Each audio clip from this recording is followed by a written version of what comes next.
Hello everybody, it's me, Rhoku, back with some more League of Legends content, and in this video, I'm going to talk about something that's been on my mind for a while. Now, instead of doing it like I usually do these kind of videos where I just talk over some gameplay, or I just, put on the cam as full screen and then I talk, I wanted to do the video live while playing the game, so yeah, let's hope this one's more interesting. So the topic I wanted to talk about today is basically how the League of Legends community thinks about balance. And this means balance in terms of what champions are overpowered, what champions are underpowered, things like this. As a League of Legends content creator, I deal with League of Legends balance a lot, right? I make instructional videos for crying out loud, so I have to deal with, what's weak, what isn't all the time, day in, day out. I also talk about these things extensively in Twitch chat, YouTube comments, Discord, Twitter, everywhere possible. I know that most people who talk about these things are wrong, but my personal perspective is that if out of the 100 people I talk to, if one of them is correct, then I will improve because of it. But I can't exactly give everybody my full attention all the time. And there are some very common mistakes that every time I see someone make these mistakes, I just tune them out because I know that, they're basically too delusional, or they've made a critical mistake in how they think about the game that really disallows them from seeing the full picture. One of the biggest mistakes that I personally notice is the over-reliance on stats. You see this all the time, and I'm sure you guys personally have experienced having to deal with this, but you get some guy calling some champion overpowered or weak, and all they have to back up their argument is basically just like some stat from u.gg or something. They don't explain how they got it, they don't explain where they got it, what, criteria they put to get that stat. They just say, hey, Fury has only a 50% win rate, she's balanced, something like that, Now, I'm not saying that stats are worthless, right? Stats are pretty useful in terms of determining, what's fact and what isn't. But the main issue is over-reliance on it, okay? So if you do nothing but rely on stats, you're basically going to miss the point, because to make use of stats, you need context.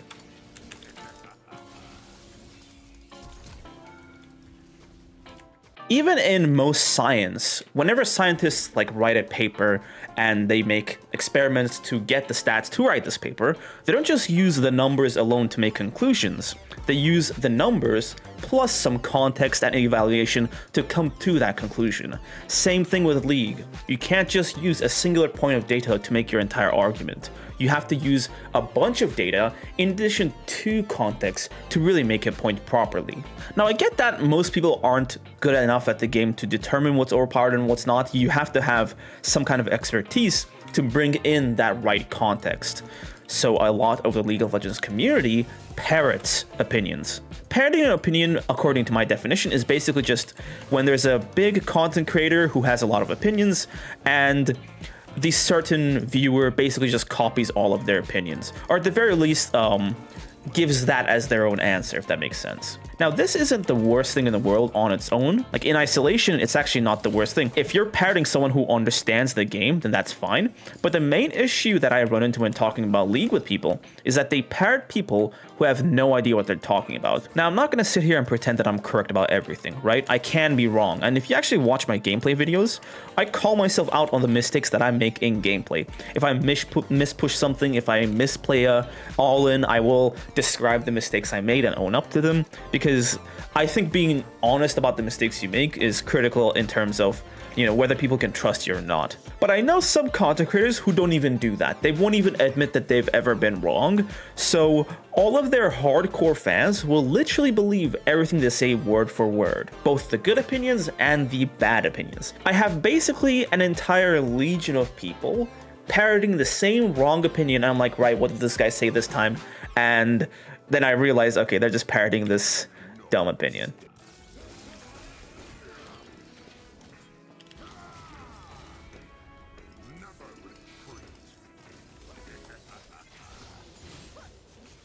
Really? I would love to bring up a perfect example of a content creator who's, responsible for making a lot of errors like this, but the fans of this content creator kind of worship her. So if I bring up any faults with him, then they're gonna basically eat me alive and dislike bomb this video. Another big mistake that I find with a lot of people who talk about this game's balance is that they often conflate overpowered and annoying, and I personally do this, right? Whenever I fight a Gwen with our level 6 all-in, I'll say, hey, that's unbalanced, broken, but I more so mean annoying than straight up overpowered, because the Gwen is not that overpowered in the top lane. Now, mind you, she's still OP in the jungle, but in top lane, she's a bit more manageable. Darius, for example, a perfect example of a champion that's just annoying to fight. And I'm not gonna, like, shy away from admitting this. Darius is very suffocating to play when you're playing a matchup that doesn't just straight have a good chance against him.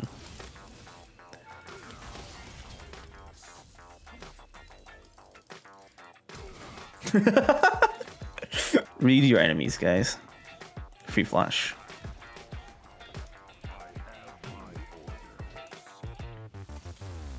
Oh, he didn't even fully heal. Let's see if we can catch him.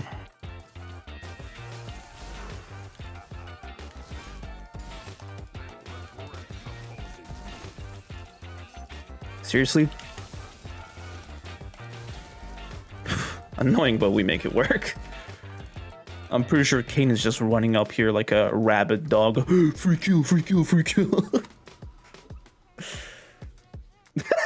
There he is, right on cue. Now that we've outlined the main mistakes people make when it comes to thinking about balance in this game, how do you know what's overpowered? How do you know what's underpowered? How do you know what's the meta? Now, before I get into the topic, I want to make one thing clear. If you are a lower elo player, don't think about the meta at all, okay?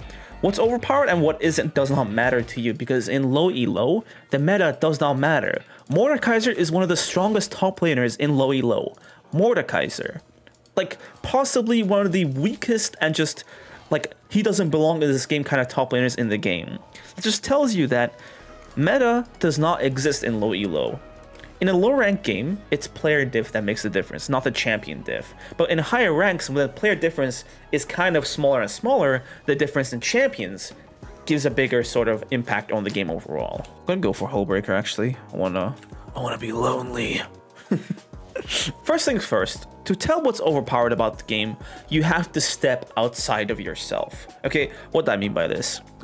Let's say me, for example. I am a Darius player. So to me, I hate playing against Vayne top. I can't do anything against her, so I might come to the conclusion that Vayne top is overpowered. But she isn't. Vayne top is very abusable by junglers. In low ranks, with a misplayed Vayne, she can't even do that much. There's just so many factors when it comes to whether a champion is overpowered or not, and to really understand whether a champion is actually like broken into the game, or if it just annoys you, you have to step outside of yourself and look at the game from an analytical point of view. It goes both ways actually. I gotta play this dive out.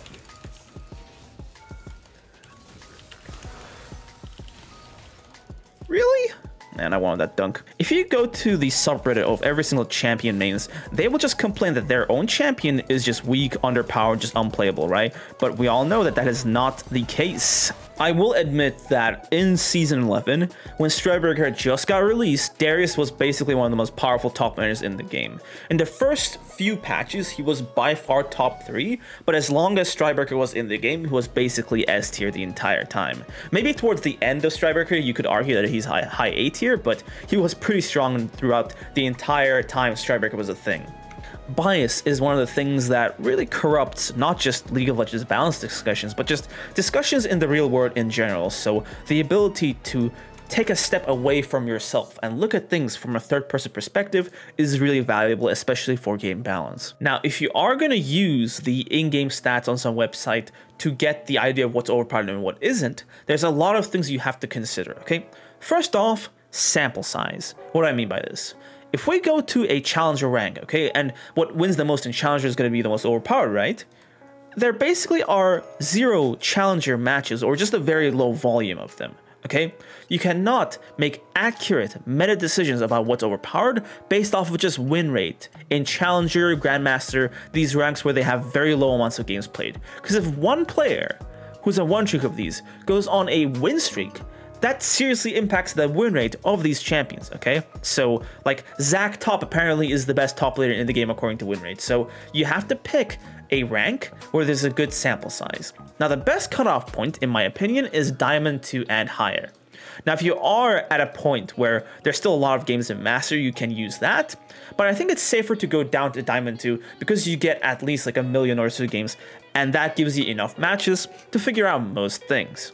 Go too high, there won't be enough games. Go too low, and you're going to step into low elo meta, and as we discussed before, low elo meta is not exactly to be trusted. So okay, we have the correct sample size, 1 million games, we have the right rank. What now? How do I tell it's overpowered? Now, one mistake a lot of players make is they just click on win rate, and look at this. Yeah, Poppy is the best top laner in the game. Now, this is straight up wrong because look at this.